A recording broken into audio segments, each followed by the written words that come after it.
Salut Marine. Hello Inès. Ça va ? Ça va et toi ? Ça va, je te remercie. Trop contente d'être avec toi aujourd'hui pour Moi ce aussi. petit podcast. Je pense qu'on va faire une très très longue et belle discussion Des autour bons de sujets. sujets intéressants.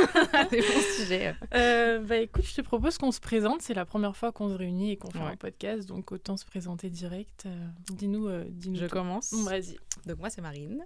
Je suis coach en nutrition depuis, j'ai calculé, ça fait 5 ans maintenant. J'ai mon Ok, diplôme il y a c'est 5 énorme. ans. Ouais. Bravo. Donc ça fait 5 ans. Et du coup, on va dire le must de mon métier, c'est vraiment du coaching, donc coaching en nutrition. Et là, j'ai commencé à accompagner sur le sport également, puisque du coup, ça fait 9 ans, c'est ma 9e année de musculation. De musculation Ouais, Sans arrêt sans arrêt. Incroyable. Zéro non-stop. Ah, j'adore. Donc, Mhm. ouais, sans arrêt. Et du coup, donc là, je me suis lancée cet été dans les coachings avec le sport. Et j'ai eu des très bons résultats. Mais voilà, en gros, le cœur de mon métier, c'est vraiment ça. Et ensuite, à côté, j'ai des programmes sport et nutrition, plein de petits trucs sur les réseaux. Ok, t'es Et basée sur puis, quel réseau principalement ? Instagram, Ok. principalement. Toi aussi, je crois. Tout Et, à fait. et puis voilà. Donc après, je crée du contenu pour mettre en avant mes produits et mes services sur les réseaux sociaux. Ok, et c'est quoi ton Insta On le mettra en bas. On le mettra stop. en bas. Voilà. Voilà, on te suivra. Écoute, moi, Inès, du coup, enchantée, Mhm. Lion to be sur les réseaux sociaux. Ça fait 4 ans, moi, que je fais de la muscu non-stop. Je suis un peu le bébé ici, Mais mais c'est déjà beaucoup. Il y a Voilà. des gens qui n'arrivent pas même à faire un c'est an. un bon début. C'est Ouais. un bon début. Donc voilà, je suis à fond, et autant dans la nutrition que dans le sport, mais aussi dans le bien-être en règle générale. J'ai fait le choix assez périlleux de me spécialiser dans les hormones féminines. C'est trop bien. Bah ouais, mais c'est C'est beaucoup de très travail. important, C'est un ouais. sujet encore très, Justement. très délicat, Ouais, c'est novateur. novateur, inexploité à 100%. Mm, mm. Donc on essaye, on va dire, d'explorer tout ça dans le meilleur des mondes. Voilà. Et on va beaucoup parler de ça aussi aujourd'hui sur Warty. C'est vrai. Pas c'est mal. vrai. Bah écoute, je te propose qu'on commence directement ce Bah, format autour ouais. de nos deux spécialités. Comme ça, on peut un peu mêler nos deux mondes et montrer aux gens ce qu'on fait. La nutrition et le cycle hormonal, si je puis dire. Voilà, On l'a vu comme ça. Bah, du coup, explique-nous un petit peu, toi, pourquoi le cycle hormonal, qu'est-ce qui t'intéresse là-dedans et pourquoi tu as décidé vraiment d'en faire on va dire, ton main sujet, quoi. Parce qu'il y a un besoin, je dirais. Il y a Ok. un besoin. Je pense que c'est pas assez, surtout dans le domaine du sport et de la nutrition, en fait. C'est dans ce spectre-là, je trouve que c'est ultra inexploité. Et toi qui connais les coachings, tu vois bien que parfois on prend pas en compte les spécificités féminines. Ouais, en puis règle à la générale. base, c'est quand même un domaine qui a été... Enfin, c'est très masculin, à Ouais, la base. absolument. La Ouais. musculation et tout, donc il y a de ça aussi. Absolument. Si on part du principe que tout ça est né au milieu du culturisme et que ça a dépassé les époques, on voit rarement des femmes mises en avant dans ce domaine-là, Totalement. souvent associées à une apparence physique très masculine. Donc en fait, on associe la musculation à l'homme indirectement. T'es trop musclé, tu vas ressembler à un homme, etc. Bon. C'est ça, exactement. Donc On n'en peut plus. pas dingue, pas dingue. Donc l'idée, c'est de pouvoir quand même avoir un sens féminin à la musculation, comment adapter à son cycle, etc. Moi, pour la petite anecdote, justement pas, quand je me connaissais pas, je pensais que j'étais folle. Voilà. Je pensais que j'étais complètement crazy. Non, mais c'est vrai parce que Pourquoi ? j'avais des fluctuations hormonales qui dégénéraient vraiment ma perception des choses. C'est-à-dire que j'avais ce qu'on appelle une dysmorphobie, tu vois. Ok. Tu vois plus les choses dans leur vraie morphologie, entre Mais guillemets. il y en a Du beaucoup coup, qui sont comme ça, des femmes. Hein. c'est ça. Mais c'était pas mon corps que je voyais différemment, c'était les vérités, les perceptions sur le monde extérieur. Toi, C'est-à-dire tu faisais que... des films, quoi. Ouais, je me faisais des films où je voyais, je sais pas, un petit scénario qui en réalité ne demande pas un drama colossal, je le voyais en 10 fois plus empiré, tu vois. T'as des exemples ? J'en T'as une ai histoire à nous énormément des raconter exemples. Non, mais il suffit juste que quelqu'un à côté de moi que j'apprécie respire trop fort et je peux m'énerver de fou, tu vois ce que je veux dire ? Ça va pas ou quoi ? Non, mais c'est vrai. C'est vrai. Dans ma période, avant mes règles, la période SPM, tu respires trop fort, tu manges la bouche ouverte, tu fais des dingueries. Moi, Ça passe pas. déjà de base, c'est compliqué. Motif de divorce. Voilà, motif de divorce. Ça m'est arrivé énormément de fois de m'embrouiller avec mon ex-copain pour des conneries comme ça. Et au bout d'un moment, il m'a dit non, mais va consulter, tu vois. La vérité, Marine, je suis allée consulter, tu vois. C'est vrai. Ouais, il m'a dit t'es folle. J'ai dit ah ouais, je suis folle. Bah vas-y, on verra. Je vais voir le psy, il me dit bah ouais, vous êtes folle. Et Mais comment ça ? bah, Ah, mais pourquoi ? je te jure, preuve d'aigle, j'arrive et il me dit Mais du coup, vous pensez que vous avez quoi? Je dis, bah moi, je pense que je suis bipolaire. Parce qu'il y a des moments où je change de mood comme ça, tu vois, je comprends pas pourquoi. Et il me dit, bah effectivement, si vous êtes bipolaire, il faut voir un psychiatre, il faut vous diagnostiquer et prendre des médicaments. Ah, d'accord. Donc, ça se trouve, j'aurais fini en HP. Juste parce qu'en vrai, bah, il n'a pas su poser les mots sur ce que j'avais, il n'a pas su me poser les bonnes questions. Et en fait, aujourd'hui, de voir que des professionnels de santé, psychologues, etc., te demandent même pas en réalité quels sont les éléments déclencheurs, à quel moment du mois, etc., bah, tu te dis, mais en fait, ça sert à quoi tout ça? C'est trop vaste et c'est pas assez... Bah, en fait, c'est pas pris en compte du tout. C'est même pas un peu considéré, tu vois. Pourtant, ça reste dans le domaine médical, même psychiatre ou psychologue, pour moi, c'est médical. Tu peux pas te permettre de dire à la personne, effectivement, vous êtes folle. Alors qu'en réalité, elle est en phase lutéale, la pauvre, ça, tu vois. Et oui, c'est ça. Madame, vous avez fini en HP. Exactement. Et puis, à cause, en fait, de cet événement-là, je me suis remise en question, j'ai appris à me connaître, j'ai essayé de faire un peu d'auto-diagnostic en regardant un peu mon cycle hormonal. Donc, pour ça, j'ai dû le suivre. Et j'ai fait ça grâce à des applications de suivi tracking hormonal pour voir en gros où j'en étais. Tu sais quand tu auras tes règles, quand tu auras tes prochaines règles a priori avec des prédictions. Tu utilises quoi comme appli? Là aujourd'hui j'utilise Flow, Flow Health, mais je sais qu'il y en a d'autres, genre Clou, plein d'autres applis comme ça, qui sont super utiles franchement, même si elles sont basées que sur la fertilité, c'est pas trop ma DA en vrai, mais ça quand même, ça te permet de savoir où t'en es. Et de comprendre tes variations biologiques, tu vois, tes variations hormonales. Typiquement, en phase lutéale, tu as une hausse de progestérone. La phase lutéale, c'est la phase juste avant les règles. Et c'est là où tu as le SPM, donc le syndrome prémenstruel, qui commence à kick in. Où on est des folles. Voilà, c'est ça. Où tu es bipolaire, où tu es folle, où tu dois avoir un psy. On adore. Voilà, donc cette phase-là, tu as une hausse de progestérone qui fait qu'en fait, tu as un bouleversement énorme, notamment sur les neurotransmetteurs, genre la dopamine, la sérotonine, qui font qu'en fait, tu te sens bien, les deux hormones du bonheur, typiquement. Tu as un bouleversement ici, tu as aussi énormément de perturbations sur ton métabolisme, il s'accélère, donc forcément tu te réchauffes plus de thermogenèse quand tu dors, tu transpireras certainement aussi un peu plus, parce que tu brûles plus inconsciemment, tu auras plus faim, si tu brûles plus, du coup ton déficit se crée, et en fait tu auras cet aspect de « Ah mais j'ai plus faim avant mes règles, je comprends pas pourquoi », mais c'est parce que tu brûles plus, tu vois, mais ça les gens s'en rendent pas compte et ils culpabilisent. Parce qu'ils savent pas. C'est ça. Ils ne connaissent pas. Ils connaissent pas, mais moi, je veux qu'on mette la lumière. Voilà. Donc, en fait, l'idée, c'est de savoir aussi ce qui se passe dans ton corps, notamment même sur l'acné. Il y a énormément de sujets, tu vois, pour comprendre le pourquoi et du comment, parce que c'est en agissant à la racine que tu vas traiter le problème. Et donc, voilà, il y a énormément de spécificités aussi liées au stress. Tu sais, la tolérance au stress, etc. Mais quand il y a des mauvais jours, il y a aussi des beaux jours. Donc, il faut prendre en considération aussi la phase d'après. Mais tu sais, j'ai regardé la dernière fois, parce que justement, je m'intéressais vraiment. J'ai regardé, et en fait, la phase où on se sent bien, elle est hyper restreinte sur le mois. T'as vu ça? C'est genre quelques jours. Ouais. T'as vu ça? J'ai dit, mais attends, c'est si peu que ça. J'ai dit, mais c'est pas possible. J'ai dit, mais comment ça se passe, en fait? Alors, en fait, on est maudite. On est maudite, mais heureusement, certaines femmes, c'est plus ou moins accentué ou non, mais j'ai regardé, je crois que c'était quoi, 5 à 7 jours, je crois, je sais plus. Donc en fait, sur le mois, il y a quoi? Il y a une semaine où on est normal et ouais. on est complètement folle. On va dire, en vrai, c'est moitié-moitié, mais la phase, tu vois, la phase d'ovulation, on dit que c'est 15 jours. Donc on peut pas appeler ça une phase, on va dire l'ovulation, tu vois. Il y a 5 jours où tu es censé être la plus fertile et tu peux le deviner grâce à des techniques qu'on appelle la symptothermie. Typiquement, observer ta température basale ou ce qu'on appelle l'éclair cervical, c'est-à-dire la production de cyprine, etc. Tu peux analyser aussi la texture qui fait de... Voilà, est-ce que tu es plus ou moins fertile selon ces jours-là, sur 5 jours. Voilà, et tu as 48 heures, tu as une fenêtre de 48 heures où tu es ultra fertile. Et on va dire que c'est là où tu as le plus d'énergie, plus confiance en toi, où tu te sens le plus belle, etc. Avec la période de phase, du coup, folliculaire qui dure quelques jours. Effectivement, et quand tu accumules, en fait, tu te rends compte que, mais pourquoi, en fait, je suis coupée... Enfin, voilà.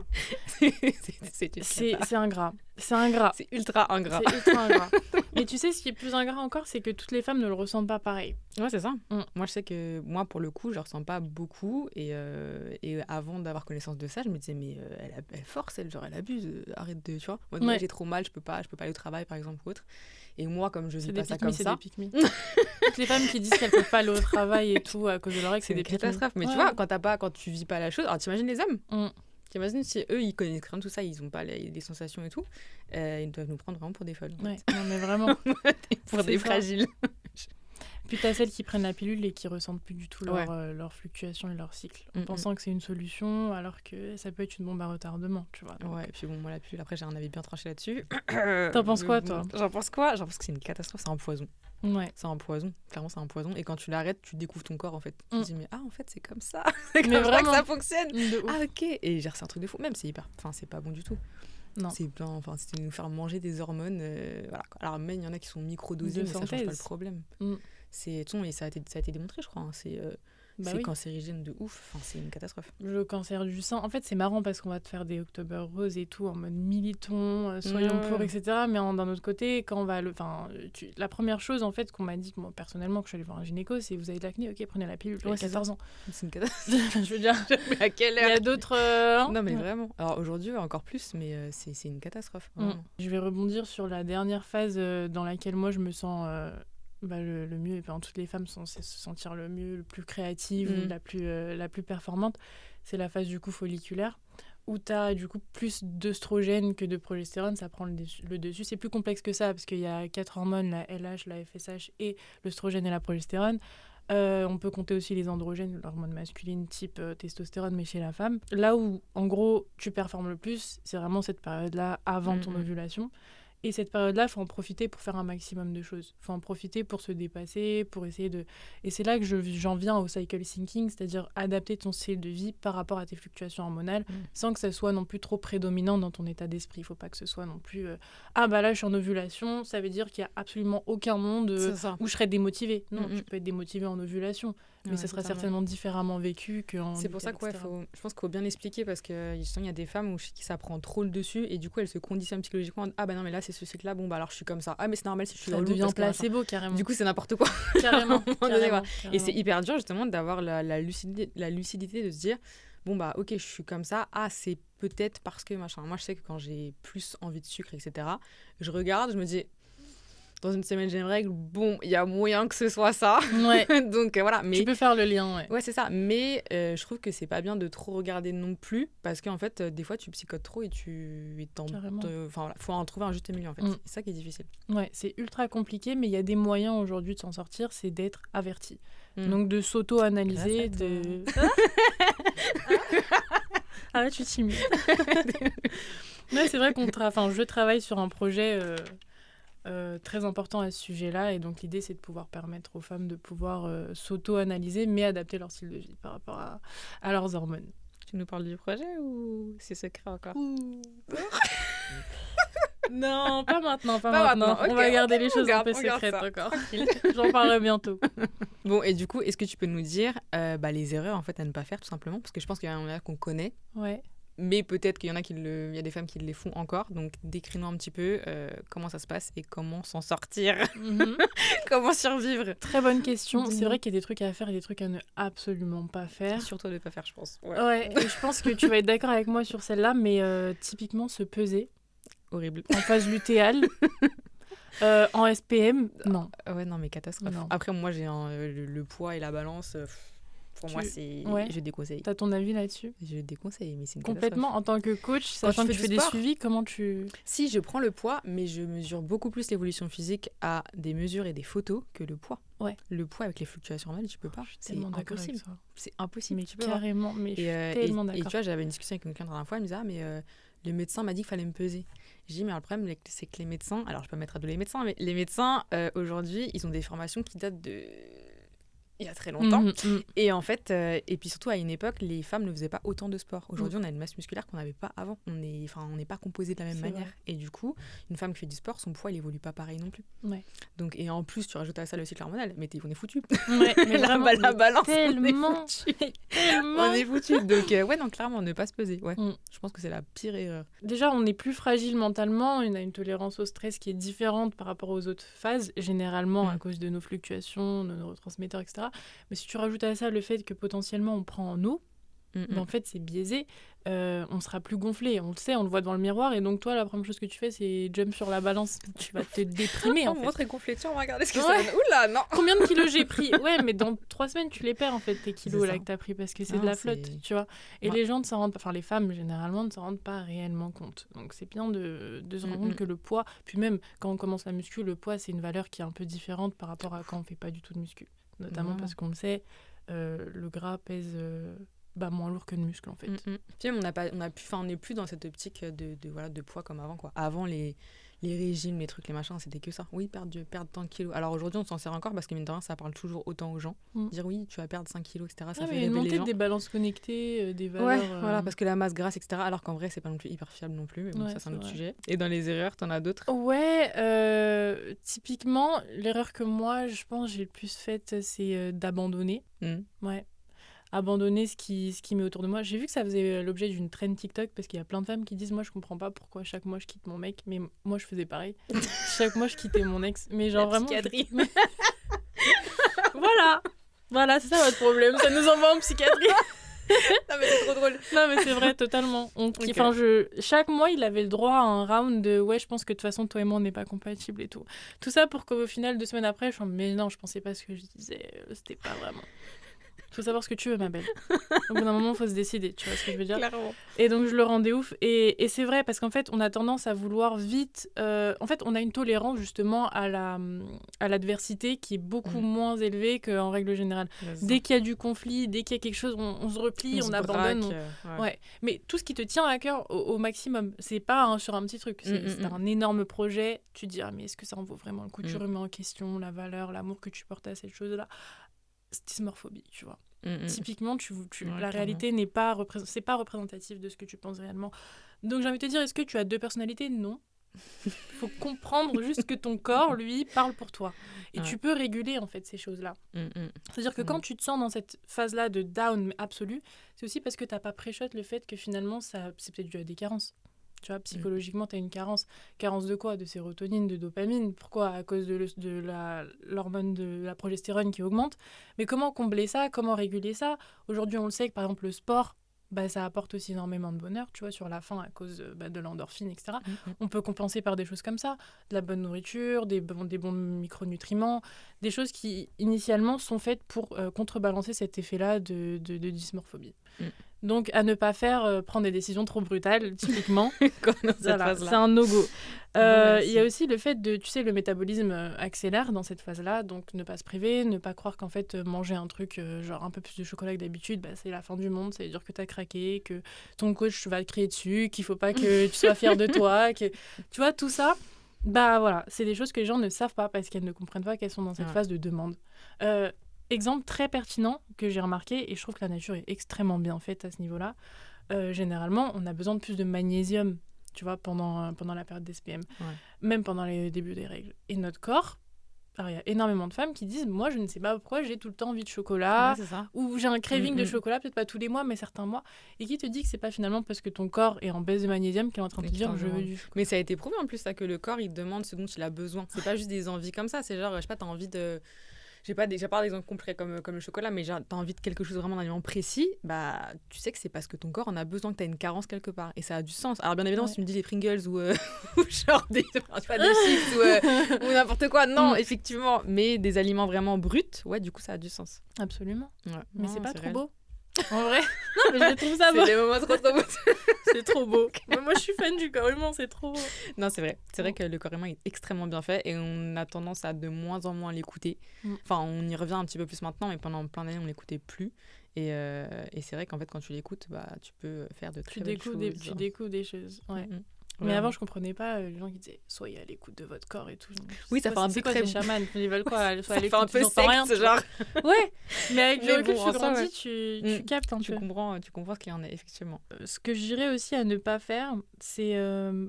pour les plus sensibles, généralement, ils ressentent une fluctuation d'énergie aussi. Tu vois. C'est-à-dire que tu te sens plus fatigué ou tu te sens plus énergétique. Pas tout le monde, mais certaines. Et du coup, tu te sens obligé d'adapter ta routine. Que ce soit au travail, que ce soit au sport. Celles qui souffrent d'endométriose, j'en parlerai pas. C'est un cas... C'est un level au-dessus, là. C'est un level au-dessus. C'est des warriors. C'est des warriors. Faut pas oublier, shout out, quand même, on respecte, on représente une femme sur 10. C'est ouf, hein. Une femme sur 10, c'est énorme. C'est beaucoup. C'est énorme. Alors qu'on n'en parle que maintenant. Ouais, c'est énorme. Mais du coup, endométriose ou pas, celles qui ressentent des fluctuations, adaptez votre vie. T'attends pas à faire les mêmes perfs à la salle que quand t'étais en ovulation ou en folliculaire, alors que t'es en train de souffrir en SPM. C'est pas possible. C'est hyper frustrant, hein, en vrai. Oui. C'est hyper frustrant. Moi, je vois à la salle, des fois, quand j'ai pas de force, je dis, je suis fatiguée, j'en peux plus. J'ai envie de rentrer chez moi. T'as déjà ressenti genre une différence de perf énorme? Ouais, bah oui. Ouais. Si, je le sais. Alors après, en plus, maintenant, j'y fais plus attention, donc du coup, je sais comment adapter. Mais des fois, tu te dis, mais attends, mais là, je suis nulle. La semaine dernière, je faisais bien plus que ça. Qu'est-ce qui se passe? Genre, ok, je suis fatiguée, mais quand même, quoi. Genre, c'est mystérieux un peu. Ouais, quand tu compares, tu t'entraînes avec un homme, tu te sens encore plus nul. Genre, c'est une catastrophe. Absolument. Absolument. Donc, ouais, non, c'est hyper compliqué. Ouais. Moi, ça m'est arrivé plein de fois. Je suis sûre que certaines personnes vont se reconnaître dans ce que je dis. Moi, je suis une carence en fer. Il y a beaucoup de femmes qui voient flou pendant leur entraînement à cause de ça. Bon, ou tu te lèves trop vite, tu vois flou, typiquement le délire que tout le monde a déjà eu au moins une fois. Moi, je m'entraîne avec un homme. Imaginons, là, je vais arriver en mode Inès, c'est une fille girl, elle a fait 4 ans de muscu, ça va bien se passer. Je m'entraîne pendant mes règles avec un homme qui a cette... ou même une femme, peu importe, en fait, qui se dit, oui, en fait, elle va envoyer, ça va être trop stylé. Moi, j'arrive, première rep de squat, je suis là en mode, je vois flou, je vois noir et tout, j'ai besoin d'une banane, du sucre et tout. Tu vois quoi, c'est quoi l'imposteur, là? Non, mais vraiment, ça m'arrive souvent. C'est ça, quoi. C'est tout pour les caméras, elle. Sous BBL, c'est tout, quoi. Bah ouais, ça décrédibilise alors que c'est juste ton corps qui... Vrai. Non, mais c'est frustrant de ouf. Hein. Bon, dernier truc à ne pas faire, du coup, c'est de ne pas avoir une connaissance de ton cycle hormonal, tout simplement. Parce que ça regroupe un peu tous ces conseils-là, dans le sens où si tu n'as pas de connaissance de ton cycle hormonal, tu ne te rends pas compte de ce que tu vis, tu ne te rends pas compte de ce que tu subis, donc tu ne peux pas adapter ta vie. Et c'est juste pour moi... En fait, ça devient la base. Pour moi, en 2026, en big 2026... Il n'y a pas un monde où tu te connais pas et tu n'essayes pas de te traquer. Et un truc qu'on n'a pas dit aussi par rapport au fait justement de se... Enfin, tu as dit de se priver, etc. Mais celles justement qui se privent, mais en excès. Tu vois, qui par exemple vont dire, ok, là, j'ai démonté la tablette de chocolat parce que j'avais hyper faim. Et au final, du coup, demain, je mange pas de glucides. On sent les clientes qui ont fait des dingueries, là. Tu sens que ça a monté ici, là? Non. De ouf. Ah là, grosse erreur. Très grosse erreur. Et il y en a plein qui le font. Il y en a plein qui le font et ça, c'est à bannir, au secours. Donc, c'est juste adapter et manger comme d'habitude, manger peut-être un peu plus de chocolat. Mais en vrai, c'est pas grave, quoi. Déculpabiliser sur ces périodes, finalement. Ouais, c'est ça. C'est ok, je suis une femme, en fait. Alors, c'est pas une excuse, hein, attention, mais je suis une femme, donc je suis différente. Je suis différente des hommes et du coup, je peux pas me comporter... moi, il y a beaucoup de femmes qui disent mais mon mari ici, mon mari ça, mais ton mari c'est pas une femme. Ouais. Déjà pour commencer, ton mari n'est pas une femme. Ton mari n'est pas une femme. Ouais. Alors il pense pas pareil, il ressent pas les mêmes choses, donc c'est normal en fait que ton corps et son corps ils n'évoluent pas pareil. Ouais. C'est la base. Genre et il y a encore trop de femmes qui prennent exemple justement sur leur mari ou sur des hommes qu'elles ont avec eux, avec qui elles évoluent et c'est pas bon. C'est pas bon. À part nous démotiver, je pense que ça va faire. Moi, franchement, les filles, je vous dis, faites-vous coacher par des femmes, en fait. Faites-vous coacher par des femmes. Vous êtes une femme. Personne ne vous connaît mieux qu'une femme, selon moi, surtout. Ou des hommes spécialisés dans les femmes. Mais voilà, il faut qu'ils aient un minimum de savoir là-dessus. Généralement, les hommes, ils vont prendre en base de savoir les hommes. C'est normal parce qu'ils veulent se connaître eux d'abord pour réussir eux d'abord, ce qui est logique. Donc, je préfère une femme qui connaît tout au monde de la femme et qui avance avec ça plutôt que l'inverse. Après, il y a aussi des exceptions. Je vais prendre comme exemple, je sais pas si tu vois qui c'est, Doc Athletic. C'est un... Oui, je crois. C'est un mec sur Insta qui fait médecine. Je crois qu'il est en 8e année. Ouais, c'est bon, je vois qui c'est. Voilà, et en même temps, il est coach. Et c'est un homme, typiquement. Je pense qu'il a étudié la médecine en intégralité, donc il sait à peu près de quoi il parle quand il parle de biomécanique ou de trucs, j'imagine, de muscu. Mais il a un volet Doka Cycle que j'ai vu. Super intéressant. Du coup, il propose du coaching aux femmes, pour les femmes, basé sur leur cycle hormonal, en ajoutant une petite touche du fait qu'en fait, il y a une femme qui coach sur ce volet-là. C'est pas lui, en fait. Ouais. Okay. Ou pas que lui, je sais pas. Mais en tout cas, il y a une femme qui s'en charge et qui parle. Et je trouve ça super intéressant, tu vois. Bah ouais, de ouf. T'es un homme, tu mets la figure avec ton savoir, mais d'un autre côté, tu laisses aussi les femmes mettre leur... Ouais, non, mais c'est hyper intéressant. Ok. Ouais, je savais pas. Faites-vous coacher par des femmes. Les mots de la fin. Par Marine. Faites-vous coacher par Marine. non, mais c'est réel. Hein. Après, non, ça dépend. T'as des hommes qui sont quand même calés. Oui. T'as des hommes qui ont une connaissance et qui sont un petit peu intéressés. Mais il n'y en a pas beaucoup. J'espère qu'il y en aura de plus en plus, franchement. Après, notre rôle, c'est aussi ça, c'est de sensibiliser, et de leur faire comprendre que oui, il faut peut-être ouvrir un petit peu son esprit. Ah, ok, il se passe ça dans le corps des femmes. Ah, peut-être que je vais m'y intéresser. Pour moi, tous les coachs, à partir de maintenant, pour moi, il n'y a plus d'exception. Ils doivent se pencher sur les femmes et leur cycle. À moins que tu veuilles coacher que des hommes. Mais si tu m'as coaché des femmes, tu es obligé d'avoir ça en considération. Mais oui, il faut prendre exemple. De toute façon, je pense que si tu es coach, tu es un homme et que tu prends pas ça en considération, tu vas être old school. J'en ai plein J'en ai des fois des clientes que je récupère, elles me disent mais mon coach il me comprenait plus, il comprenait pas que en fait des fois j'étais fatiguée et en plus souvent elles sont mamans, elles ont plusieurs enfants, tu vois, t'as des enfants, t'es maman, t'as un boulot machin, donc en fait tu fais tout. Vraiment, il y a vraiment des femmes qui font tout, c'est hallucinant. Et en fait le coach il te donne des trucs à faire, mais des trucs de zinzin quoi, un truc que t'es capable de faire mais pas pendant tous les jours du mois quoi. Et du coup, mais non, mais là ça va pas. En fait, et du coup, il te culpabilise encore plus. En mode, bon, t'as pas réussi, bon, vas-y, du coup, mange moins de machin. Sauvez-nous. Au secours. Mais c'est vrai, c'est vrai. Mais c'est réel. J'ai une petite anecdote sur ça. Bon, je tairai le nom du youtubeur influenceur qui m'a dit ça. Mais parce que c'est pas bon pour sa réputation de toute façon. Il est très très connu. Il est très très connu. Mais il m'a dit moi j'ai arrêté de coacher les femmes et tout parce qu'en fait elles sont casse-couilles. Je te jure c'est vrai. Et je lui ai dit mais pourquoi et tout, je veux dire dans quel sens. Je sais pas, un côté elles sont là j'ai pas fait ci, j'ai pas fait ça, en gros c'est des grosses flemmardes parce que du jour au lendemain elles sont là, elles abandonnent leur projet et tout. Ça me saoule, que des prises de tête, alors qu'un homme quand il veut, tu vois, la détermination elle se néglige pas et elle ne se discute pas. Quand un homme veut, il fait. Quand une femme veut, elle fait pas parce qu'elle fait ça. Tu vois. Moi, j'ai regardé en mode ok, mais du coup, t'apprends en compte des spécificités. Mais en plus, il faisait STAPS. D'accord, ok. C'est-à-dire que t'as étudié un peu l'envergure du sujet, t'as forcément fait un module sur le cycle hormonal. Forcément. Très léger. Donc, qui sait. Mais ouais, non, c'est casse-couille. Du coup. Très bien. Tu vois ce que je veux dire? Bon, je pense que c'est bien qu'il ait arrêté. Ouais, je pense aussi. Je pense que c'est une bonne chose. Bon, après, il y a aussi, il y a différentes déterminations. T'as des femmes qui vont avoir plus vraiment de déter mental que d'autres, ça c'est un fait. Mais en termes de cycle hormonal, ça n'a rien à voir. Évidemment. Du coup, en résumé, les filles, ce que je vous dirais, c'est de surtout pas vous peser pendant votre phase lutéale, donc avant vos règles ou même pendant vos règles. Évitez absolument. Ne quittez pas vos partenaires ni vos projets. C'est une très mauvaise idée. Ne vous énervez pas. N'essayez pas de le tuer quand il dort, juste parce qu'il a trop respiré pendant la journée. Tranquille, ça va bien se passer. Adaptez votre alimentation. Parce que c'est important aussi de pouvoir se comprendre et donc de ne pas culpabiliser, pas trop ni pas assez. Il faut comprendre un peu où est-ce qu'on en est. D'ailleurs, l'alimentation, je pense que Marine était très bien placée pour nous en parler. Très vaste sujet, mais du coup, je voudrais te demander, toi, comment tu fais pour gérer ton alimentation? Est-ce que tu fais ça par phase ou est-ce que juste en règle générale, tu fais ça selon ton corps? Tu t'écoutes? Comment tu gères même pour tes clientes?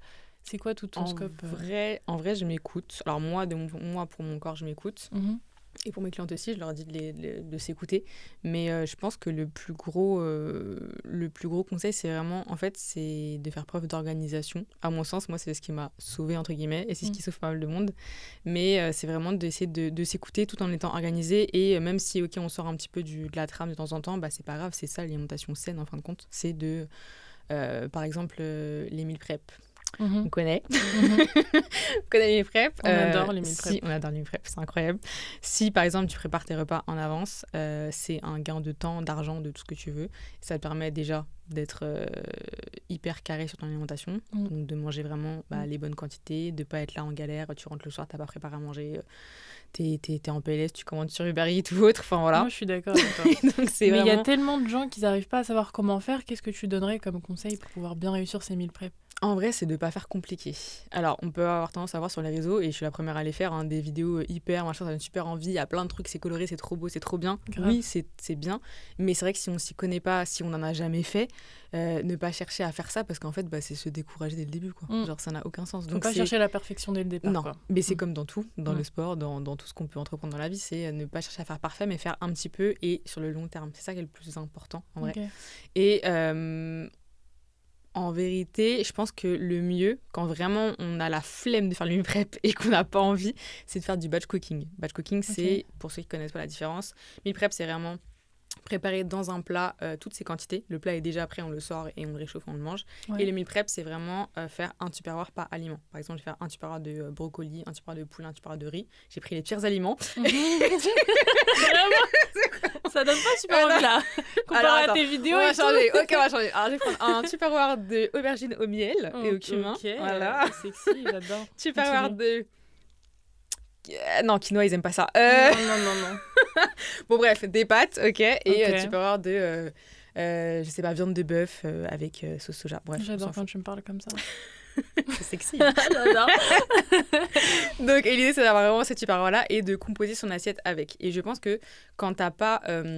quand t'es pas organisé, quand t'as pas l'habitude de le faire, c'est plus simple de faire des gros tupperwares d'aliments comme ça, de grosses préparations. Et vraiment, tout le monde, en plus, quand on habite à plusieurs, c'est encore plus simple, tout le monde se sert.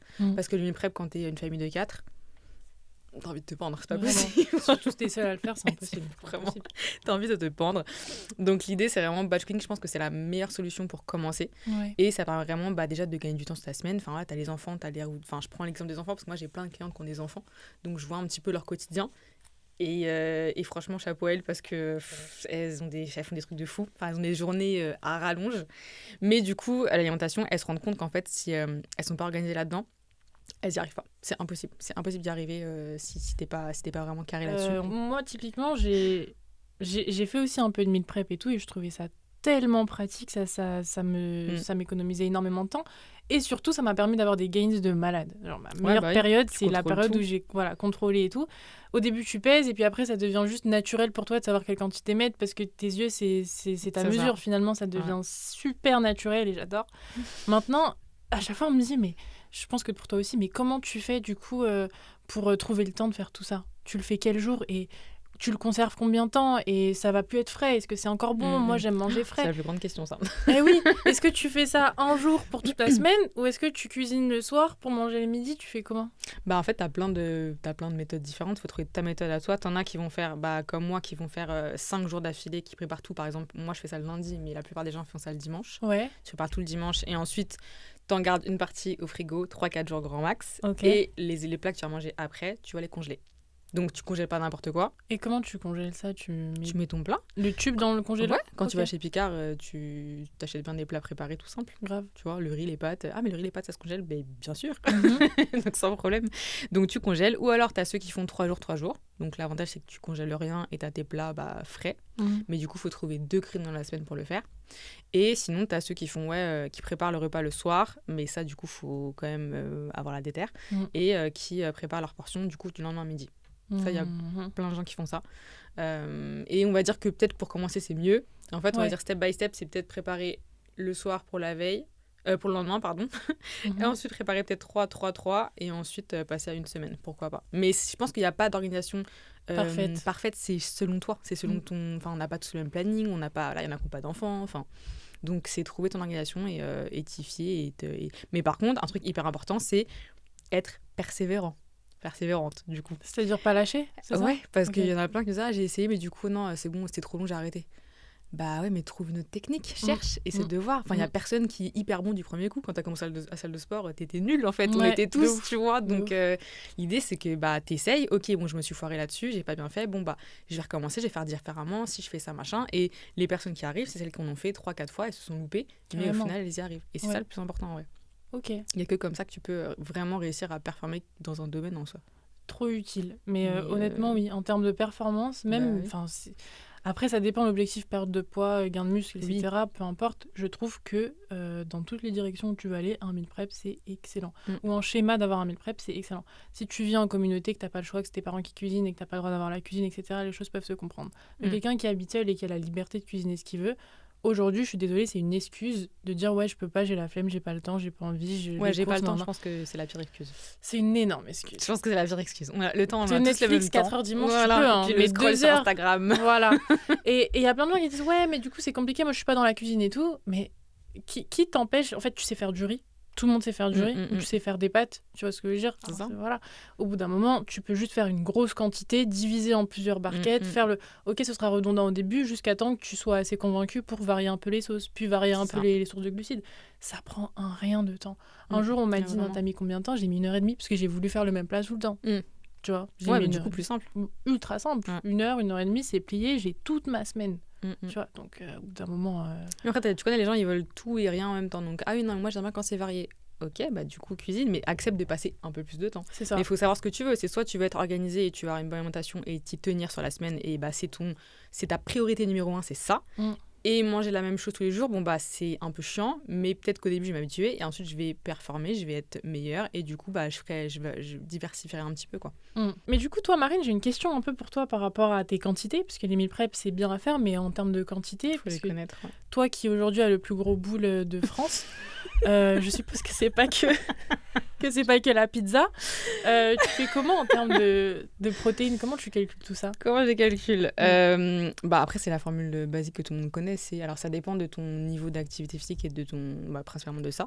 Mais c'est en moyenne on dit 1,8 g par kilo de poids de corps. Moi j'aurais plus tendance à tabler sur 2 généralement. Ok, donc tu prends ton poids et tu multiplies par 2. Et ça donne le grammage que tu dois manger par jour en protéines. Et comment tu sais, par exemple, le poulet, ça fait combien de grammes de protéines? Après, je calcule. Alors, soit tu prends techniquement, tu calcules les applications comme Yazoo ou autre, tu peux calculer. Et du coup, c'est plus facile. Mais après, une fois, en fait, moi, ce que je conseille, c'est de calculer sur une journée type. Par exemple, sur une journée, je vais calculer toutes mes calories et toutes mes macros. Tous mes macros. Ouais.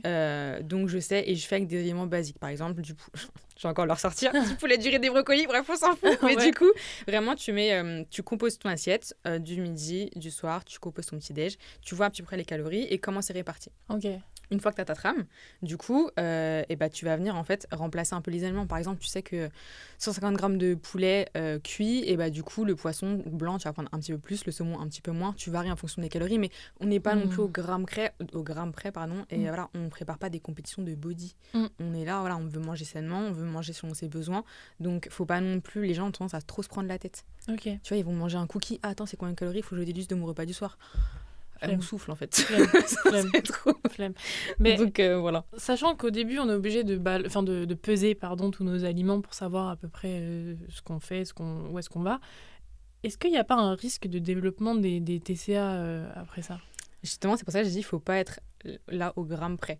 Il faut en fait avoir sa trame de journée et avoir une idée en fait de ce qu'on doit manger, mais faut pas être là au ah ok bah non là il me manque 10 grammes de poulet. Moi des fois dans ma diète il me manque je sais pas 20-30 grammes. J'espère que mon coach n'écoute pas.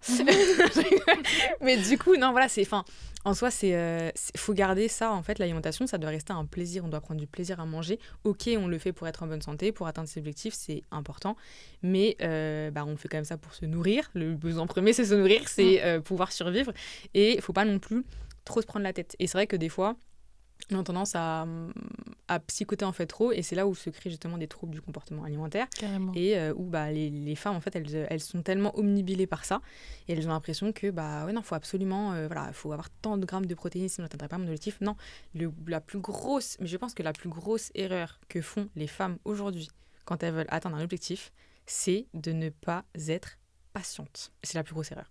Le nombre de personnes, d'abonnés, de femmes avec qui je parle, et je leur demande ok, qu'est-ce que tu fais, qu'est-ce que tu as mis en place, qu'est-ce que tu as fait par le passé, j'ai fait ça, machin, t'as tenu combien de temps? 2 semaines, 1 mois, non mais ça fonctionne pas comme ça. Ça fonctionne pas comme ça, t'es obligé de tester au moins quelque chose sur, je sais pas, peut-être 3 mois minimum, et je dis bien minimum, pour voir si ça fonctionne. Il y a eu la règle pour essayer de convaincre un peu les gens de persévérer, la règle des 21 jours. Tu sais, le fameux 21 jours, tu prends l'habitude, de 3 mois, ça devient un lifestyle, un truc comme ça. C'est ça, mais c'est un petit peu ça, quelque part. Alors, peut-être qu'il y en a, peut-être que ça va être 60 jours. Tu vois, il y en a, ça serait peut-être plus long que d'autres. Ça dépend de ta détermination, de comment toi, tu es, ton caractère. Mais je pense que la plus grosse erreur, c'est ça. On peut te donner le meilleur plan alimentaire, le meilleur programme sportif du monde, adapté à toi. Si tu le suis pas jusqu'au bout, ça marchera jamais de résultat. Comme on dit, consistency, régularité, machin. Alors ça fait peut-être très bullshit et très Instagram, etc. Mais c'est réel. Mais c'est trop réel. T'es obligé d'être régulière. La répétition. Franchement, je sais que je fais une parenthèse très unpopular opinion, mais moi je suis sûre que c'est aussi lié au cycle hormonal. Je suis sûre qu'il y a des femmes oui, c'est sûr, mais c'est aussi ça. Mais oui, mais c'est ça. Mais en mode, ah non, mais j'en ai marre, ça marche pas, c'est bon, je suis en période abandonné. J'envoie tout balader, c'est bon, ça me saoule, et voilà. Et oui, c'est lié de ouf. Donc effectivement, prendre soin de soi et manger sainement, ça doit vraiment être quelque chose de je veux dire naturel, mais c'est un peu bizarre à dire, mais ça doit être quelque chose de, voilà, je mange pour me faire du bien, mais je ne psychote pas de là à compter mes calories à la calorie près. Enfin, c'est hyper, c'est pas bon, quoi. Puis en plus, il n'y a aucun plaisir à faire ça. C'est toxique. Bah oui, il n'y a aucun plaisir à faire ça. Alors déjà, c'est compliqué d'avoir un objectif. Si en plus, faut qu'on se prenne la tête, il faut qu'on soit frustré à la fin de la journée parce qu'on a loupé 100 calories, enfin, on s'en sort plus, en fait. Et c'est pour ça que les gens, ils arrêtent, parce que c'est trop compliqué. Grave. Faut simplifier les choses, et une fois que tu mets ça, enfin que tu rends ça simple, bah du coup faudra attendre, faudra patienter. Alors ce sera pas la diète la plus rapide pour avoir des résultats, mais c'est pas ça qu'on veut. Nous, ce qu'on veut, c'est adopter un nouveau style de vie pour garder cette shape le plus longtemps possible. Carrément. À mon sens, c'est ma vision de la chose. Non, mais je suis d'accord. Mais toi qui as du coup pu observer énormément de trucs chez tes clientes par rapport au meal prep ou leurs habitudes, est-ce que tu penses qu'il y a des choses en nutrition aujourd'hui qu'on nous dit et qu'on prend pour vrai directement, alors que finalement c'est des énormes erreurs, tu vois, des trucs un peu des mythes en nutrition. Est-ce que tu peux nous débunker un peu les mythes qu'on entend sur les réseaux sociaux aujourd'hui? Le nombre de personnes qui veulent faire les jeûnes intermittents. J'en ai encore un DM hier. Ouais. Encore. On t'a dit quoi? L'étrangler. C'est vrai? Ouais, je te jure. Elle me dit, je veux perdre du poids, donc voilà, mon mari a parlé du jeûne intermittent, il a perdu grave du poids avec ça. Du coup, qu'est-ce que t'en penses? Je lui ai dit, ton mari, c'est pas une femme. Donc non. C'est encore une fois. Ton mari, il est pas bien, ma chérie. Mais non, mais enfin, ok, ça a marché sur lui, mais c'est un homme. Enfin, tu es une femme, t'as un cycle hormonal, ça n'a rien à voir. C'est ça. Et puis le jeûne intermittent, tu le fais parce que tu veux détoxifier ton corps. Là, ok, il n'y a aucun problème. Le jeûne, ça a été prouvé que c'est bon pour la santé, etc. Mais pas pour maigrir. Parce que ce qui va se passer, c'est que tu vas faire le jeûne, tu vas effectivement perdre du poids, parce que du coup, tu vas manger moins et sur des phases plus restreintes. Mais quand tu vas pas manger, enfin tu vas pas faire le jeûne intermittent toute ta vie. T'as une vie sociale, enfin tu vois, t'as des enfants, enfin tu as une vie, quoi. Donc quand tu vas te remettre à manger normalement, tu vas regrossir. Et puis même tu vas encore plus grossir qu'avant. J'ai des personnes qui viennent me voir, elles ont fait le jeûne intermittent, elles ont pris peut-être 5 ou 6 kilos de plus qu'avant qu'elles l'aient commencé. Et si tu fais le jeûne intermittent à vie, genre tu le casses jamais? En tant que femme, je suis pas franchement, j'ai pas assez de connaissances sur le cycle justement par rapport à ça. Mais je sais pas, moi je trouve que c'est pas une manière de vivre qui soit hyper agréable, quoi. Mais après c'est encore une fois, on est tous différents. Enfin, je pense qu'il y a peut-être des personnes à qui ça pourrait très bien convenir et elles ont le rythme de vie, le mode de vie qui fait que ça peut matcher. En tout cas, les personnes qui le font, elles le font pour les mauvaises raisons. 90% des personnes qui font le jeûne intermittent le font pour les pires raisons. Maigrir. Catastrophe. Vraiment. Alors que c'est pas l'objectif initial du jeûne intermittent. Non, le jeûne intermittent à la base, c'est pas ça, c'est détoxifier son corps. C'est ça. Vraiment. Donc non, il y a ça. Il y a quoi d'autre? Supprimer les glucides le soir. Ne pas manger de glucides le soir. Ça, je l'ai beaucoup entendu. Et on parle du fait qu'il y a certains glucides qui sont plus compliqués à digérer que d'autres et qu'il vaut mieux optimiser le temps de sommeil pour... Il y a ça. Et en fait, encore une fois, c'est propre à chaque personne. Il y a des personnes, par exemple, j'ai des clientes à qui je ne mets pas de glucides le soir. Et c'est OK. Parce que c'est leur façon de fonctionner. Elle me dit non, mais je ne peux pas, c'est trop pour moi le soir, je n'arrive pas à manger. Donc dans ce cas-là, on adapte et on fait OK, on répartit les glucides différemment sur la journée et le soir, on n'en met pas. Parce qu'elle a du mal à digérer, parce que c'est trop lourd, etc. Des personnes chez qui faire un repas sans glucides le soir, c'est impossible. C'est pas une question d'habitude, c'est elles ont besoin parce que elles se dépensent plus, elles sont plus stressées, enfin il y a plein de choses qui rentrent en compte. Donc je pense que encore une fois c'est une question d'adaptation. Sans la nutrition c'est que ça, adapter. Connaître le profil de la personne avant tout, quoi. C'est ça, il y a pas de règles. La nutrition c'est pas blanc ou noir, t'as plein de nuances parce qu'on est tous différents. Donc en vrai c'est vraiment adapté en fonction de ça. Mais en tout cas, si on aime les glucides, si on aime manger des pâtes le soir, si on aime manger du riz, les supprimer pour maigrir c'est une grosse erreur. Parce qu'à part créer de la frustration, à part créer sur le long terme des TCA, je vois pas ce que ça va faire. C'est une catastrophe. Vraiment, c'est, à mon sens, le pire conseil. Alors, je pense que tu as plein de femmes sur TikTok qui ont dû faire des vidéos en disant « Oui, mais moi, j'ai fait ça, ça a marché. » Ouais, peut-être sur toi. Alors, on connaît pas ta vie personnelle, on sait pas maintenant dans quel état t'es, on sait pas peut-être que après tu vas développer tes TCA. Enfin, tu vois, on fait un bilan sanguin, après on parle. Mais c'est ça. Les réseaux, on nous montre que ce qu'on veut nous montrer. C'est une petite fenêtre sur toute la vie des gens. Donc, en fin de compte, tu peux pas savoir si réellement c'est bien pour toi. Et voilà. Donc, ce qu'il faut, c'est vraiment adapter, personnaliser au maximum. La nutrition, c'est... À mon sens, c'est ça. Non, mais t'as complètement raison. Et puis toi qui vois des profils différents tous les jours, t'es obligé d'adapter aussi ce que tu leur proposes. Donc, tu sais de quoi tu parles. Parce qu'à la base, on m'a dit non, les glucides... Moi, quand j'ai appris la nutrition, c'est non, prendre des glucides à chaque repas. Mais quand j'ai vu que y a des femmes chez qui ça passait pas, je vais pas te faire vomir, quoi. À un moment donné, voilà. Donc on va adapter, on va faire différemment, et en fait ça fonctionne très bien. Donc jeûne intermittent, voilà. C'est pas pour Pas maigrir. pour maigrir, en tout cas. Pareil pour supprimer les glucides le soir, c'est pas ce qui te fera maigrir. Non, A c'est pas ce qui priori. va maigrir. Si c'est quelque chose que t'aimes, en tout cas, si t'aimes bien manger des glucides le soir, tu peux continuer à en manger. Ok. Juste, il faut adapter. Il faut revoir la quantité sur la journée globale. Mais tu peux en manger le soir et maigrir quand même. Ok. Et t'as d'autres idées comme ça, un peu idées reçues Toutes les... Je sais pas, les gaines, les gummies, les thés minceurs, les trucs détox, les trucs comme ça. C'est pareil. C'est une grosse bêtise. Ok. Les gaines, en soi, à mon sens, les gaines, c'est quoi? C'est les espèces de que tu mets ici, là, pour faire du sport. bien. Kimka, elle avait pas mis ça à la mode Si, à un moment donné? oui. Il y a D'accord. forte chance. Et ça fait pas transpirer ou un truc Ça comme fait ça? transpirer, mais surtout que ça modifie en fait la shape. Ça sert, quoi. Ouais, donc ça Et les modifie. gens pensent que du coup ton corps c'est une pâte à modeler et qu'en gros ça va prendre la forme du. C'est ça. Ça doit être ça. C'est ça. Ça doit Alors, être ça. en soi, en vrai, par exemple, si t'as un mariage tel jour, attention, ce que je veux dire, ça peut être très dangereux parce que du coup, ils vont le faire, mais c'est réel. Si t'as un mariage, par exemple, dans une semaine et tu veux avoir la taille un peu plus fine, tu peux la porter un peu tous les jours et t'auras sur les photos un peu la taille plus fine, mais jamais à vie. Jamais de la vie. Ah, Quand c'est tu vas genre arrêter de la que porter. pendant un jour? En fait, ça va sculpter un peu ton corps, donc ça va prendre la forme, mais à un moment donné, ton corps, c'est ta reprend ses morphologie, droits, quoi. quoi. Bah oui, c'est Ok. ta morpho, donc ta morpho, elle est comme ça. Si t'as une C'est taille court pas très terme. fine, Hmm. voilà. Mais je ne conseille vraiment pas. Vraiment pas. Mais bon, il y en a encore qui en parlent. J'en vois encore en salle de sport. Hein. J'en vois encore. Sérieux? Je te jure. La Là, honte. à Barcelone, je vois une meuf, elle était en train de s'entraîner. En plus, elle était toute fine, donc je suis bon. Après, c'est l'image de que chacune a de son propre corps, mais et elle avait porté une gaine. Mais hyper serrée, en mode, voilà, Bizarre. c'est un concept. Ok. Mais du coup, ouais, ça, les gummies, c'est pareil. Les gummies, c'est un gros truc marketing, encore une fois. Et pour moi, c'est que du sucre. Enfin, c'est pas pour moi, c'est... Tu regardes les ingrédients des gummies, le premier ou deuxième ingrédient, c'est sucre. Alors, c'est sucre caché, hein, ça a une autre forme, mais c'est du sucre. Gummies minceur, c'est ça? Ouais, gummies minceurs, Ok. gummies minceurs. Ou même, longtemps, je crois que t'as des gummies créatine ou je sais pas quoi, j'ai vu ça là Oui. récemment. J'ai vu. J'ai pas testé, j'ai pas regardé la compo. Mais en fait, prenez de la poudre, quoi, je sais pas. C'est, c'est la forme la plus pure du produit, encore une fois. C'est du marketing tout ça, c'est juste pour te faire faire. Ouais. Alors bon, complément alimentaire, j'ai pas été voir les ingrédients, donc je vais pas cracher dessus tout de suite, faudra regarder. Mais en tout cas, ouais, gummies pour maigrir, pareil pour le sommeil et tout. Enfin, en fait, tu prends d'abord une bombe de sucre, mais autant prendre des compléments que tu vas avaler directement, quoi. Ce sera bien mieux, bien mieux assimilé. Et puis voilà, quoi. Donc, à mon sens, ouais, bêtise. Et pareil pour les thés, etc. Enfin, c'est...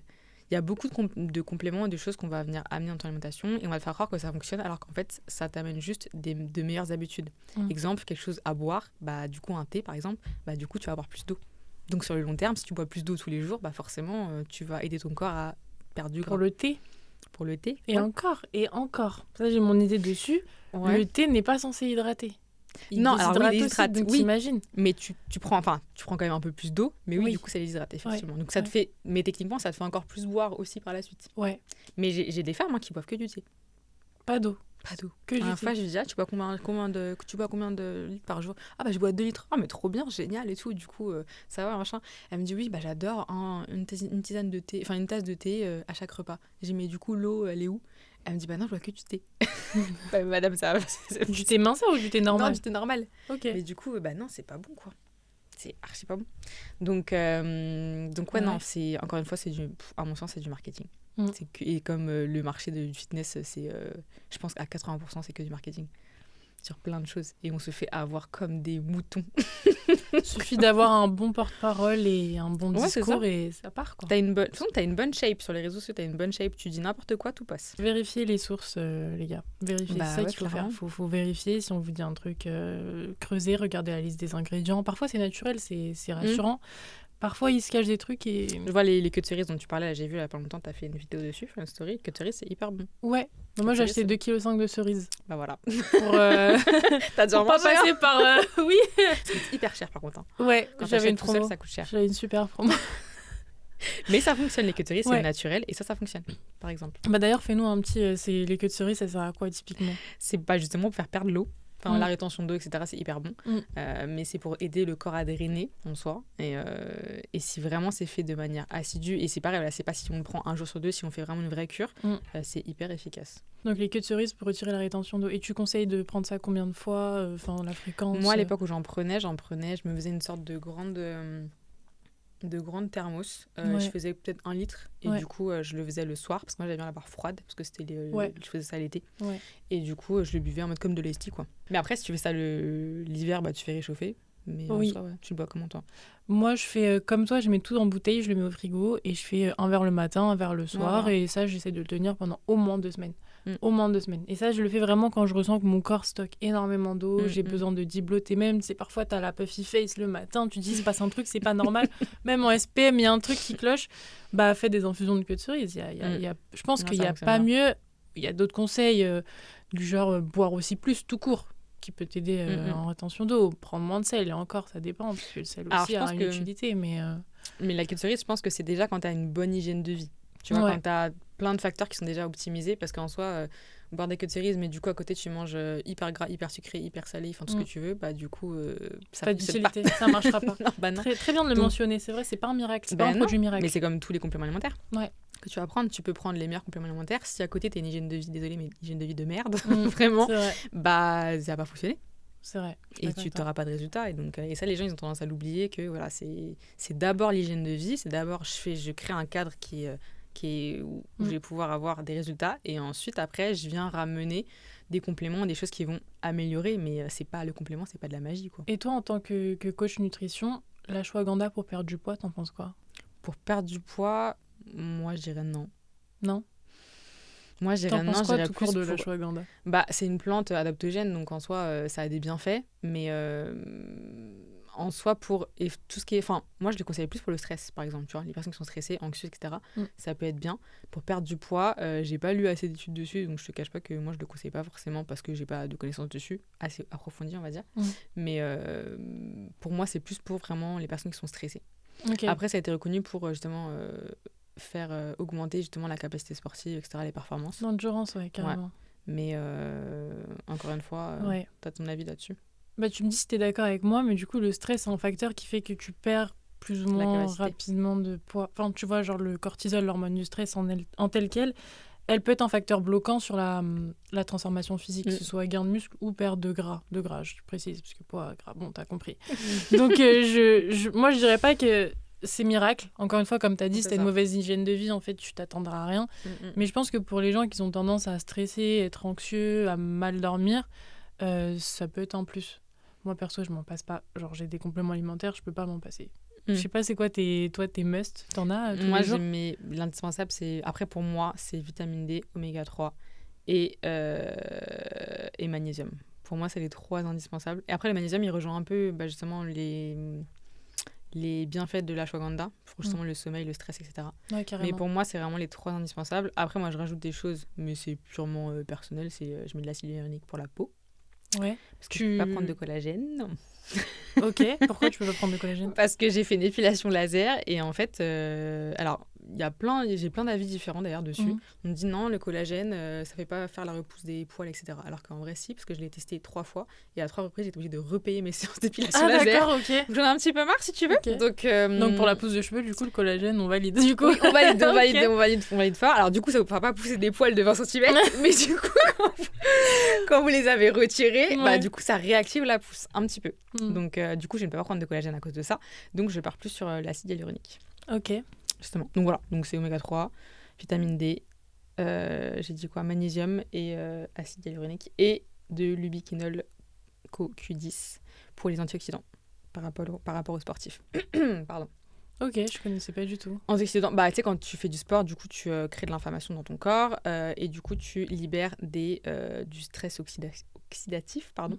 Et du coup, les antioxydants vont venir capturer en fait ces cellules pour éviter que tu aies trop un vieillissement du corps trop prématuré par rapport à ça. Ok. Écoute, moi, c'est comme toi, oméga 3. Ça, je pense que c'est un must. Ouais. D'ailleurs, j'ai vu plein de médecins en parler. Enfin, c'est une validation 100%. L'oméga 3 est super utile. Encore plus pour ceux qui n'ont pas une alimentation riche en poissons gras, etc. Ou trop riche en oméga 6. C'est ça. Ashwagandha. C'est un must. On a compris. Voilà. L'ashwagandha. Je le répète, c'est l'ashwagandha. La spiruline. Ouais. Parce que moi, j'ai jamais testé ça. C'est incroyable. Tu sens vraiment la différence? Ah, moi, oui. En fait, c'est ce qui m'a sauvé la vie. Parce que moi, j'ai carence en fer. Non, mais après l'hôtel psychiatrique. suis une rescapée de la vie. Je sais pas si t'as remarqué. De base, si j'avais pas eu tout ça, j'aurais été en HP. Avec 0 fer dans le sang.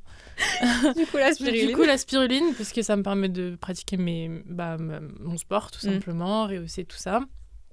Très utile pour les femmes carencées. En complément ? Ouais, en complément, en gélule, c'est une algue. On la considère aujourd'hui en super aliment. Donc, je la recommande, mais 100%. Je prends un autre super aliment en complément. C'est du curcuma combiné au poivre noir. Ah ouais, mais ça, en c'est gélule. hyper bon. Ouais. Mais en complément. Ouais, en gélule directe, au cas où dans l'alimentation ce soit pas suffisant. Mais c'est jamais, normalement, c'est jamais suffisant. On en met en minorité. Bon. C'est hyper bon pour la santé. Vraiment. Vitamine C. Puisqu'en complément avec mon magnésium, moi je prends le ZMB6, donc zinc, magnésium et vitamine B6, en combiné dans une gélule. Et en fait, l'objectif, c'est de venir contrer cet aspect de crampe quand t'as tes règles. Donc, et t'as senti une différence ? Ouais. Ok.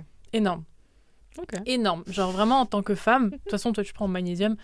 Le magnésium, les gars, il n'y a pas un truc qui surpasse en complément alimentaire pour une femme. Ouais, et on est tous carencés de magnésium. Ouais. En tout cas, aujourd'hui, de plus en plus. Mais vraiment, les Français en règle générale, ça c'est une parole de médecin, on n'a pas assez de magnésium en règle générale. Après, ZMB6, donc zinc, magnésium, vitamine B6, ça vient aider sur l'acné, ça vient aider sur les crampes hormonales, ça te fait mieux vivre tes règles en fait. Mais ça, t'as une belle peau. Hein.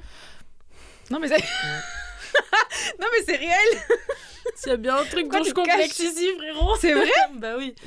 Non mais c'est pas de la chèvre, je te jure que t'as une belle peau. Non, j'ai vraiment galéré. Ou alors t'as des astuces make-up incroyables, mais ouais. partagé. Ouais. Non mais ça se voit ton grain de peau.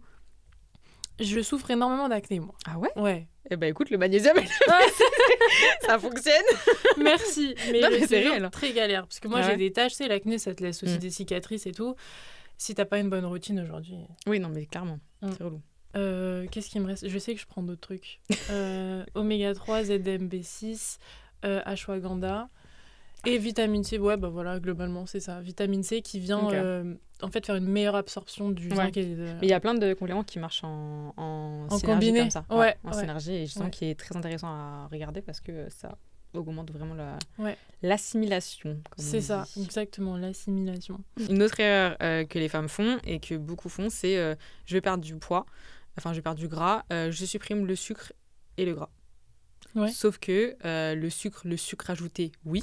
Le supprimer, c'est une bonne chose parce que effectivement, il y en a en plus partout. Ouais. Mais supprimer le sucre, c'est-à-dire qu'on a quand même besoin de notre alimentation. On a besoin, c'est ce qui nous donne de l'énergie. Donc, il y a différents types de sucre. Le sucre, par exemple, qu'on peut trouver, donc ce qui est les glucides qu'on peut trouver dans le riz, les patates douces, etc. Ça, non, on va le garder parce qu'on en a besoin, ça nous donne l'énergie. Mais le sucre ajouté, le sucre blanc, les choses comme ça, ou alors qu'on peut trouver dans les ingrédients, ça, effectivement, si on peut en manger le moins possible, c'est une bonne chose. Et par contre, ce qui pose vraiment problème, c'est le gras. Supprimer le gras, donc les lipides. Les lipides, il y a différents types de gras, il y a les bons gras, les mauvais gras. Mais du coup, pour vraiment vulgariser la chose, les lipides, on en a besoin pour notre système hormonal. Je ne dirais pas le contraire. Ouais, c'est important. Carrément, très important. Et moi, j'ai eu 2 clients qui sont venus comme ça me voir. Elles avaient suivi les diètes de coach, donc de coach masculin, qui, eux, préparent les gens à des compétitions de body. Donc, compétition de body, physique très stricte, etc. Et donc, diète hyper stricte. Elle me dit, j'ai des super résultats, c'est trop bien, etc. Et dans les questions que je pose avant de faire un coaching, je demande, est-ce que, du coup, tu as tes règles ? Est-ce qu'elles sont régulières ? Elle me dit, non, ça fait plus d'1 an que j'ai plus mes règles. Aménorrhée. Genre, ça coupe. Ouais, ça coupe. Ouais. Le corps, il dit, non, mais non, là, je fonctionne plus, en fait. Ok. Et donc, du coup, j'ai dit, là, c'est un problème. C'était en sous-poids max, quoi. Là, c'est une catastrophe. Ouais. Et du coup, on a dit, donc, on a commencé. Donc, je tiens à dire que c'est un coach qui suit une influenceuse sur les réseaux et qui a quand même une certaine renommée, notoriété. Voilà. Donc, bon, bref. Et du coup, on a fait un coaching ensemble. Au bout de 2 semaines, elle m'a un message, elle me dit, Marine, j'ai mes règles. Oh waouh. Donc Marine archi contente. Marine hyper contente et je lui dis en fait voilà, c'est ce qui manque à ton corps.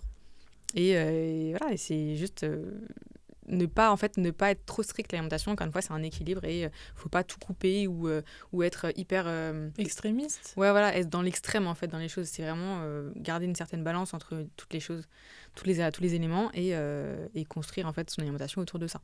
mais vraiment couper le sucre, couper le gras. Voilà. Le sucre, vous allez vous faire des super TCA, vous allez avoir manger du sucre tout le temps et ça va être horrible. Ça sera encore pire. Ouais. Et le gras, c'est pareil, c'est hormonal, c'est hyper important, enfin on a besoin, quoi. Ouais. Donc voilà, et faire attention à qui on confie sa santé. Ça me fait penser à... Parce qu'en ce moment, je regardais sur les réseaux sociaux, je sais pas si tu connais Sana et Naël, c'est un couple de TikTokers mariés, enfin bon bref. Il y a Naël, il me semble, qui est coaché par un influ coach qui s'appelle Ali Sensei et qui fait ses progrès à la salle de son côté. Et Sana aussi fait ses progrès niveau alimentation de son côté. Elle veut perdre du poids. Et son médecin ou son nutritionniste lui a dit pour perdre du poids, il faut que tu manges plus. Mm-hmm. Puis elle a fait une story, elle a dit mais là je comprends pas et tout. La pauvre. Moi je mange déjà, tu vois, mais là il faut que je mange encore plus pour perdre du poids, alors que sur les réseaux on nous dit manger moins pour perdre du poids, déficit calorique, mais du coup là je serai en excédent. Qu'est-ce qui se passe, la pauvre. Comment tu mais oui, mais c'est normal d'être perdu, t'entends tout et son contraire. Mais du coup, comment tu peux expliquer qu'on peut perdre du poids plus, enfin qu'on doit manger plus pour perdre du poids, enfin ça paraît incohérent. Et c'est ce que je disais tout à l'heure, c'est il y a pas une diète à suivre, c'est chacun a sa propre diète à suivre et chacun a ses besoins. Mais du coup là, c'est ce dont tu parles, c'est ce qu'on appelle une relance métabolique. En gros, c'est quand tu es descendu trop bas en calories et que en fait toi en tant que professionnel, tu peux même pas faire de déficit parce qu'il y a plus rien à enlever. En fait, tu es déjà par exemple des femmes qui mangent entre 900 et 1200 calories par jour, c'est très peu pour des femmes qui font du sport. Oui. Et du coup, t'en as, elles sont là. Donc en fait, toi, t'arrives, tu te dis, non, mais là, je peux rien faire. Je peux rien faire pour toi. Si on descend, on meurt. Carrément. Carrément.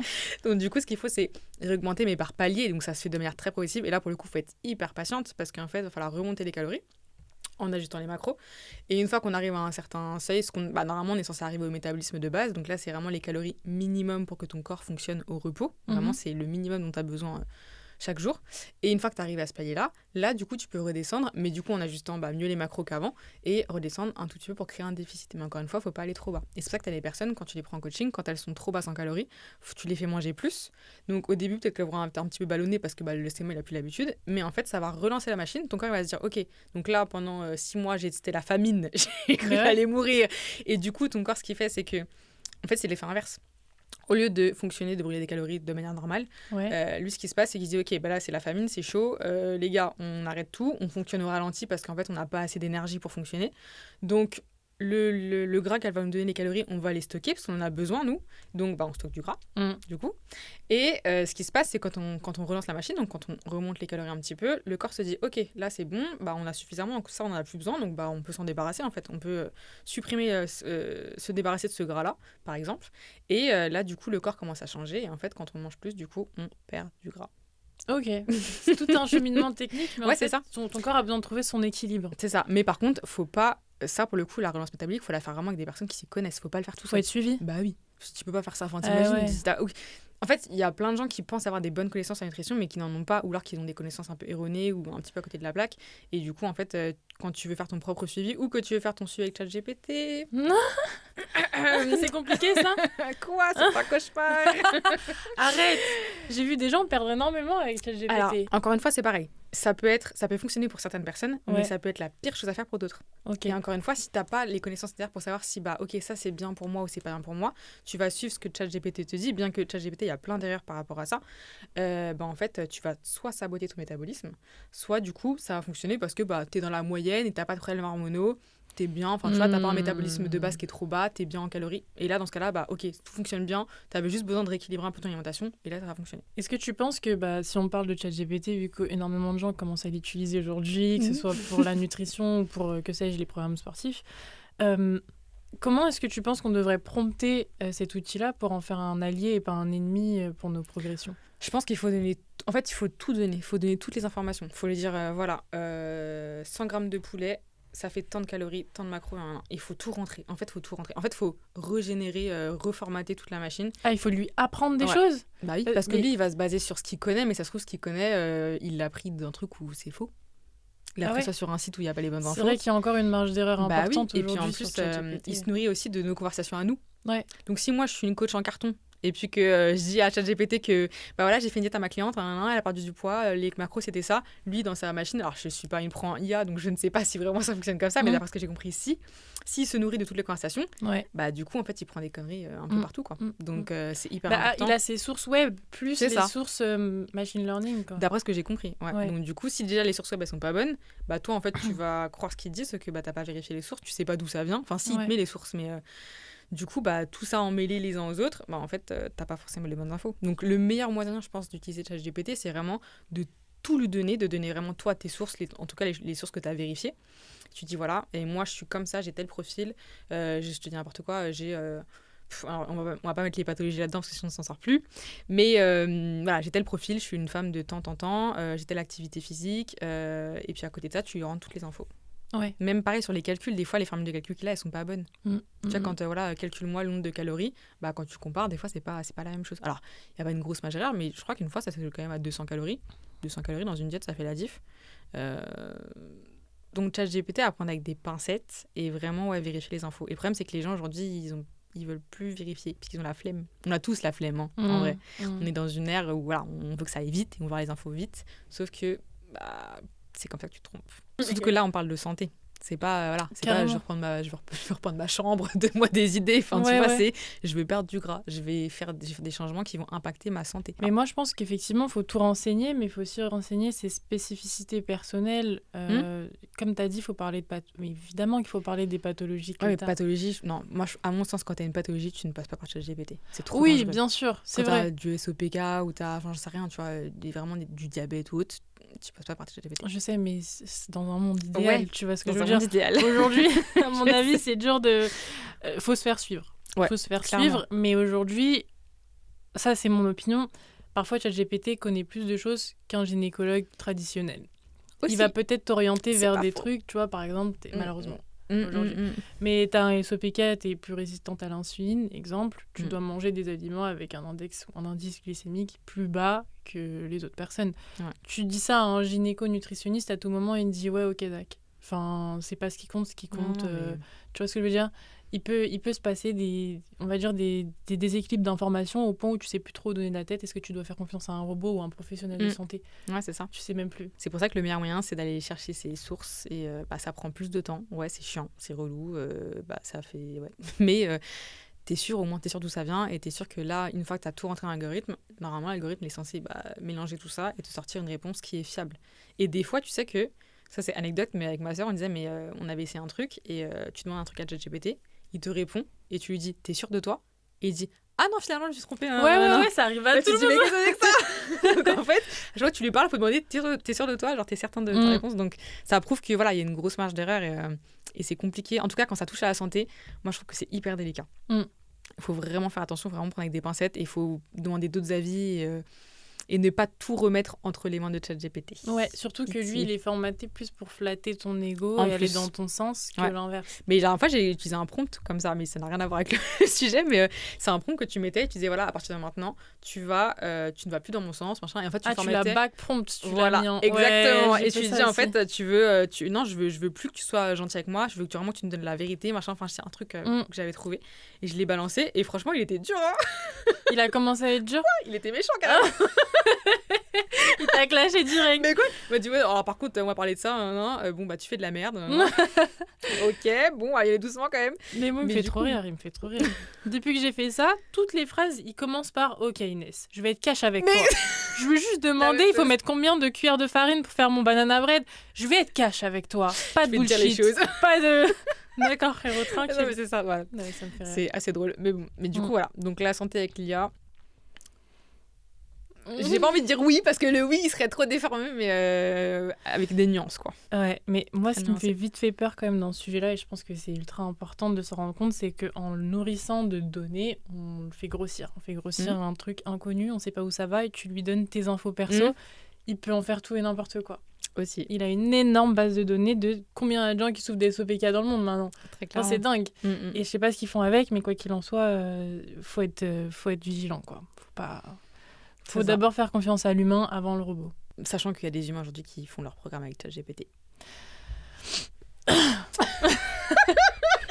citera pas. Et oui. Mais du coup, oui. Voilà. Ouais, bah, on sait plus. Mais bon, dans l'idée, voilà, vaut mieux avoir une interaction humaine histoire d'en savoir plus plutôt que des professionnels diplômés, etc. Faire attention. Ouais, puis compte des connaissances, quoi, tout simplement. Ouais. Bon, en tout cas, Marine, je pense qu'on a fait le tour de tous les sujets. T'en penses quoi? Ouais. Non, je trouve que c'est des sujets très intéressants. Ouais, très efficace. J'ai kiffé. Moi aussi. Donc, merci pour cette discussion riche et enrichissante. J'espère qu'elle a pu inspirer d'autres personnes. J'espère aussi. Et puis voilà, sinon abonnez-vous à la chaîne et puis n'hésitez pas à liker la vidéo. Et à commenter également s'il y a d'autres sujets que vous voulez qu'on aborde également dans les prochains podcasts. Il y en aura d'autres ou pas? Bien sûr qu'il y en aura d'autres. Donc du coup, laissez vos commentaires et posez toutes vos questions et puis on vous répondra. Voilà, parfait. Salut. Salut.